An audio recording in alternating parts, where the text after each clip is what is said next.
You know him as the host of New Life Live, the #1 Christian call-in counseling program. He is also a best-selling author and founder of New Life Ministries. Steve Arterburn is back with us. Hey, Steve.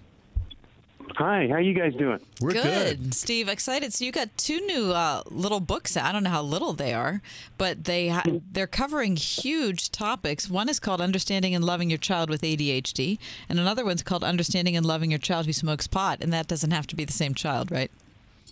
It doesn't, and actually usually probably Isn't. But, you know, we did a series, Understanding and Loving, and it was all about the adult that might be a bit of a challenge in your life, such as borderline personality disorder or bipolar. And then everybody was saying, well, why don't you help us with these tough issues with kids? And so this is the first of the series. These two are the first. And while I did smoke some pot, I have to admit, when I was in college, very little, because it was such a horrible experience for me, I really have no experience with pot that is being distributed today. It's just such a different product. But I did have ADHD, and I have a lot to say about it. I still have it. It's still being treated, and it's one of the greatest gifts of my entire life is attention deficit hyperactive disorder. I mean, really, I wouldn't be able to do the things that I've done if I hadn't had that. I would have been a different person altogether. So when people say, oh, they just hate it that they have it, I tell them, hey, listen, there's an upside here, a big upside to it. Now, Steve, I'm glad to hear you say that, because I would count myself in that same boat. I think the difference is maybe, you know, our generation were not the people who were labeling it, and whatever it was, we just knew what it was. You know, we were hyperactive kids, and we had a lot of energy and creativity, and just kind of folded it into our personality and made it work. Right. And, you know, I was an adult. I was in my 40s before I had heard about this ADHD thing, but I never really studied it. I didn't think it had anything to do with me. And then in my 40s, I'm watching this television show, and these people are me. They're describing me. And I said, so I discovered late in life that there was a way to make it more manageable, easier.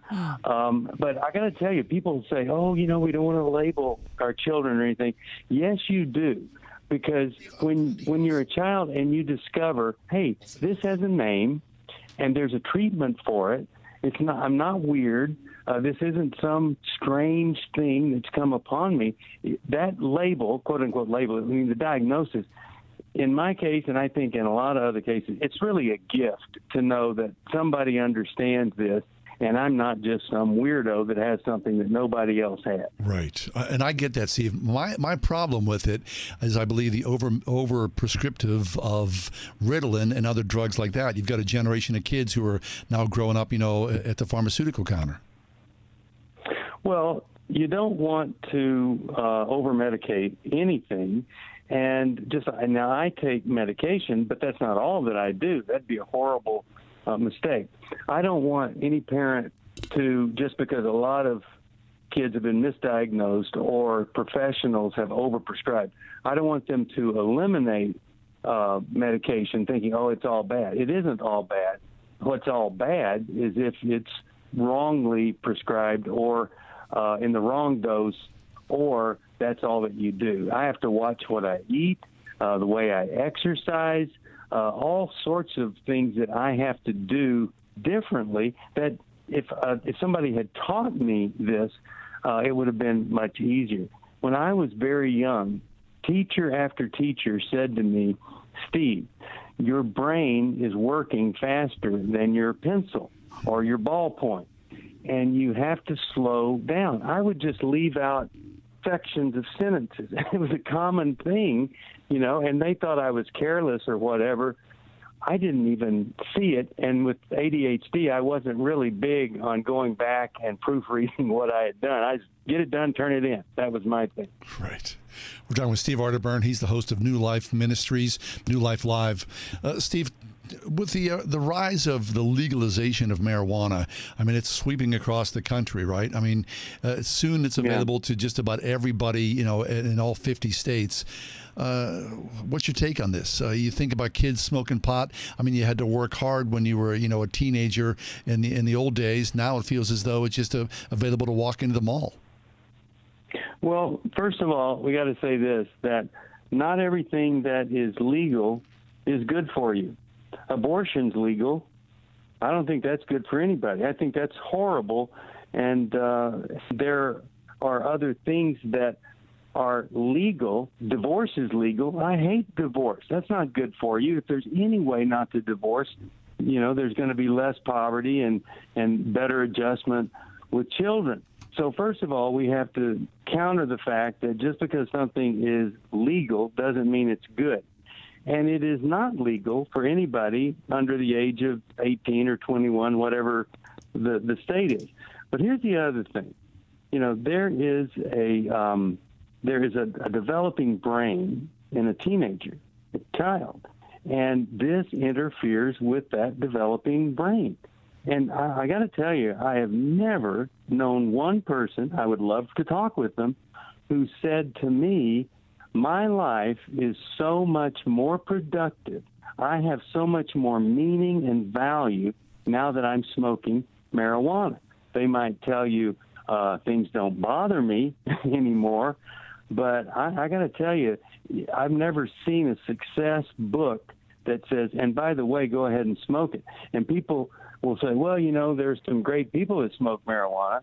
Okay, well, you become great, and maybe you could choose that. But marijuana is not a path to competency. It's not a path to confidence or to achieving some things for the greater good of our world. It is not. It's not part of that formula that I've ever seen. Yeah. And parents need to do everything they can to connect with their children in deep and rich ways, so that that connection is more important to the child than the peer pressure that might be there to use. And if your child is using marijuana, you must intervene and do whatever it takes to turn that around. And what that includes is a lot of time, attention, and effort in reconnecting with that child, because you're essentially turning them over to a practice. It's going to be very, very hard for them to reverse. And while it isn't necessarily a gateway drug to heroin or something like that, it is a gateway practice to escape, to just finding relief, zoning out. That's what it's the gateway to. Steve Arterburn is with us, best-selling author and founder of New Life Ministries. He hosts New Life Live, the #1 Christian call-in counseling program heard on nearly 200 radio stations. Steve, you know, the other thing I think might be helpful for parents to be able to engage with kids is just, you know, referencing people, either their own experience with marijuana or friends that they've had from high school, college, or whatever that just overused marijuana, and look at what's happened to their life. Sometimes I think that we're so interested in like presenting to our kids some like antiseptic version of what our life was like and what all of our friends' lives were like, instead of just saying, look, this is what happened. This is what it is. And, you know, 2 decades later, this is now what it looks like. No, I could not agree with you more. I think the more that we share with our kids, the more they can connect with us. I'll give you a quick story. My father died, and my mother said, wow, he was such a great man. To be a deacon in the Baptist church, he gave up drinking beer, and boy, did he love his beer. I go, what? I thought he had half a can of beer on a Navy ship when they ran out of water one time. Well, we grew up in Texas. Who is this guy you're talking about? And everybody was drinking beer. If my dad had said, hey, listen, I love beer, guys, with me and my brothers, and I had to say no for the greater good, if I could stop, you can not ever start until you're 21 or something like that. We had no connection over that. Yeah. And so if you are afraid to tell your child something because they might use it as an excuse, they'll find some other excuse if they're looking for an excuse. But you might be missing a really great connection where they would see you as much more like them than somebody who just doesn't get it. Fabulous. That's really a great word, Steve. Understanding and loving your child with ADHD and understanding and loving your child who smokes pot. Steve, these titles are available now, yeah? They are. You could call 1-800-NEW-LIFE. We could get one to you, and they're available everywhere online, Amazon. But I'd love, if you want it quickly, we'll get it to you at 1-800-NEW-LIFE or newlife.com, and sign up. We'll get you the whole series eventually, because we really think it's important that we equip parents to deal with some of the major, most difficult challenges ever, and we want you to understand them so that you can love them better. That's the whole purpose. Very good. Steve, thanks an awful lot. We really appreciate and admire your ministry. You're doing great work, so keep it up. Thank you. Love you guys, and you keep up what you're doing, because you actually make sense. Very good. Steve Arterburn, New Life Live, 1-800-NEW-LIFE.